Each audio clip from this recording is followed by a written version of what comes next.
And last one on the test review. Complete the following table. So anything to the 0 power is always 1, right?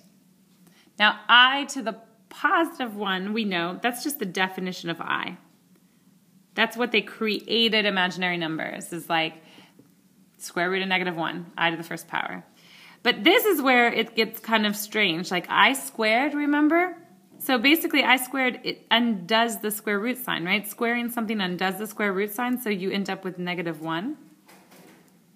Okay, I to the third, that's basically like, I to the third is basically like saying take I times I squared, right? So take -1 times square root of -1, right?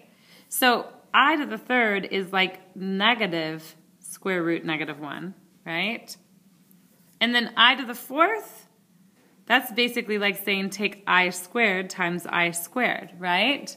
And I squared is -1, and I squared is -1, right? So -1 times -1 is a positive 1. So do you notice we're back at the beginning? So this is something that kind of goes around, right? So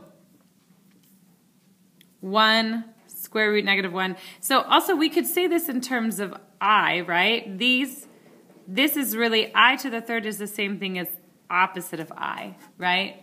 So just so you know, it kind of goes around. This is 1, this is I, this is -1, this is the opposite of I, this is 1 again. So we kind of loop back around.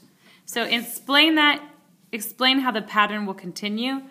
It's just going to keep, so now you need to evaluate I to the 15th, and I'm going to leave that for you. If you carry this pattern out, what will the value of I to the 15th be? Will it be this 1?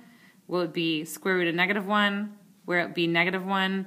Will it be the opposite of the square root of -1, which you could write this way or you could write this way? Or will it be back to 1 again, right? So you figured that one out.